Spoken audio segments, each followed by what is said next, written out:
If there was a team in the Western Conference that could shock the world and make the playoffs this year, the San Antonio Spurs have all of the tools in the world to make that happen. Now, I'm not saying it is going to happen, but when you have a guy like Victor Wembenyama who is capable of stepping into the NBA and dominating from day one, I'm not saying he will.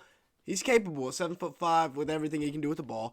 They've got great other options in Devin Vassell, Keldon Johnson, among others, as well as one of the greatest head coaches of all time. This San Antonio Spurs team definitely has some tools. So before we get started, make sure to like button, leave me a comment down below, and hit the subscribe button. About 95% of the people that watch these videos are not subscribed, so go ahead and change that. Now let's go ahead and get started looking at the franchise-changing, franchise-altering sweepstakes that the Spurs just won, and they get Victor Wembenyama, number 1 overall. Now, he didn't come out looking great in the Summer League, but he rebounded in Game 2. He was balling. Got Coach Popovich there working with him, so the Spurs are going to be really good. And a thing that is going to really help them is their defensive upside. Not only do they have, like I said, one of the best coaches in NBA history, but they have Jeremy Sohan. They have Victor Wembanyama, who we've talked about, 7'5". It's going to be extremely tough to get a shot off over him.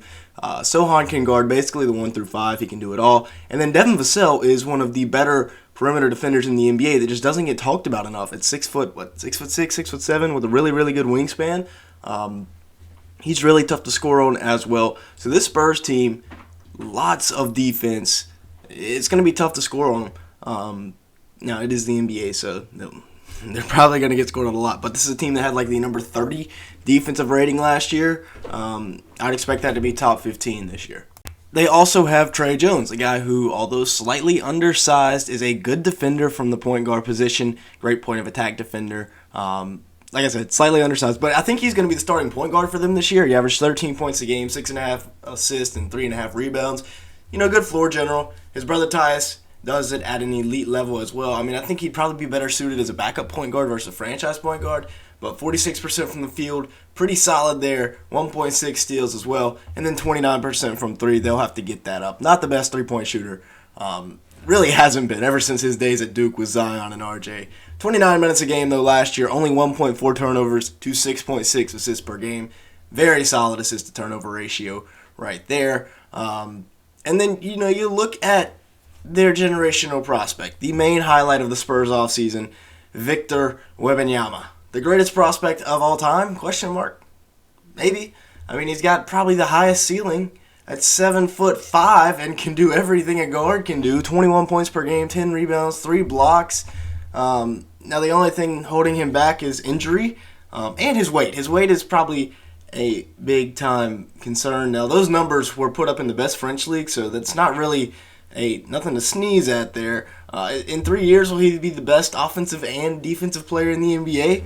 I feel like there's a legit argument you can make. I mean, we could see Skip Bayless yelling about that on TV here shortly, that he could be the best offensive and defensive player in the league. Now, let's take a look at his surrounding core. It starts off with Keldon Johnson, who people are kind of writing off, but the man averaged 22, 5, and 3 last year. Those are very, very solid numbers for a guy in Keldon Johnson who, while he's undersized, played some power forward, played some small forward, played some 2 guard, 45% from the field, 33% from 3 in 33 minutes a game. So he's a guy that, like I said, very versatile, can play basically every spot on the floor. 23 years old, so he's a guy to continue to grow and develop. And then you got Devin Vassell here, 18.5 points, 3.9 rebounds, 3.6 assists per game. He's probably going to be the best player on the Spurs next year, in my opinion, if he has the year that I think he's going to have. 44% from the field, 39% from 3, 1.1 steals. There's not really a hole in his game.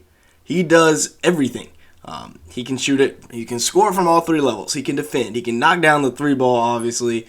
Like we said, great defender. He can facilitate a little bit. I mean, 4 assists per game, not too bad. But, yeah, I'm really liking Devin Vassell next year. And then a sleeper for me next year for the Spurs is going to be Malachi Branham. They actually have a few. Branham, Mamu, Julian Champagnie even. But Branham averaged 10.2 points per game, 2.7 rebounds, 2.9 assists. Now, I was very, very high on him coming out of Ohio State. 44% from the field, 30% from 3 as a rookie. Not the greatest. 23 minutes a game, so he wasn't too efficient.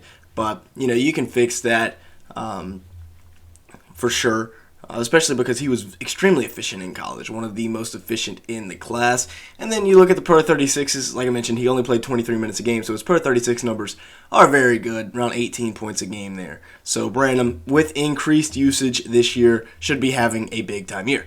Now, a couple of guys that are on trade candidate watch, just because, they're expiring contracts, so they're guys that you could look to deal. Although McDermott's an expiring deal. Devontae is not. Devontae, if either of these guys get traded, it'll be Devontae. Although right now it's either him or Campaign to be the backup point guard. But Doug McDermott, I think, is going to stay. Devontae, though, 3 years, $36 million left on that contract, I believe. Kind of rough.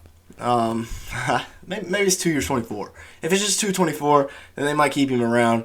Because they have unlimited cap room, essentially. They really didn't spend any this offseason. Close to $50 million in cap. We thought we were going to see him do something with maybe a Zach LaVine. John Collins, of course, gets traded to the Jazz. But with Pop aging, you'd think that they were trying to win now. A big move could be coming.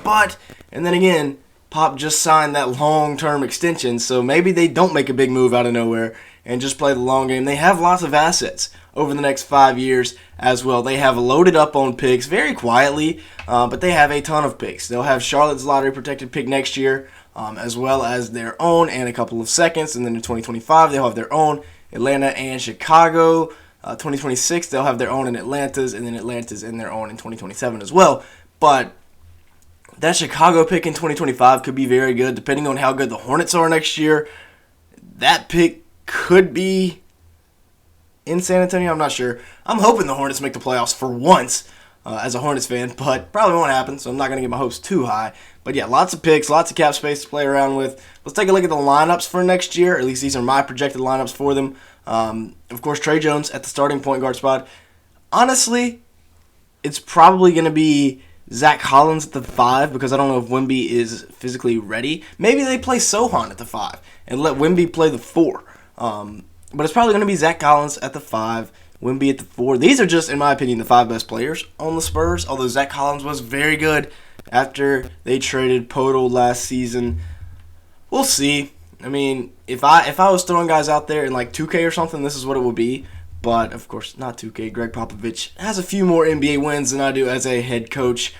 So we'll see what he does. But like I said, in my opinion, these are the best 5 players on the Spurs. Let me know your thoughts on the lineups down in the comments below.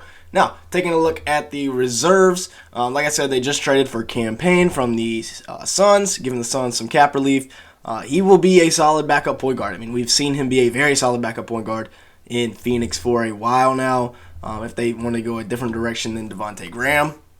And then again, as we talked about earlier, Zach Collins very well could be a starter. He was very, very solid for them last year after they traded Jakob Poeltl at the deadline. And then Mamu at the 4 there. I think Zach Collins and Mamu as a backup forward center duo would be very, very solid. Like I said, we got Malachi Branham there at the backup 3. Doug McDermott coming off the bench as well. So a solid bench group. I mean, this is a Spurs team that, if Popovich coaches them up, they got all the tools in the world. They also got guys like Julian Champagnie, Blake Wesley, a couple really, really good athletes there. I'm very excited to see what happens with this Spurs team this year. Definitely a team that, like I said, I think could make a bit of a run if things turn out correctly. Their fortunes literally changed overnight with them jumping up in the lottery to get Victor Wembenyama. I really thought my Hornets were going to get him there for a little bit. But he goes to the Spurs. Hornets end up with Brandon Miller. So, great consolation prize. But back to the Spurs. I think they're going to be good this year. Y'all let me know your thoughts down in the comments below. But like I said, this is a sneaky team. They could make a run. They got all the tools in the world. With that being said, thank you so much for watching today's video. Make sure to the like button, leave me a comment down below, and hit the subscribe button. And with all that being said, thank you so much for watching today's video.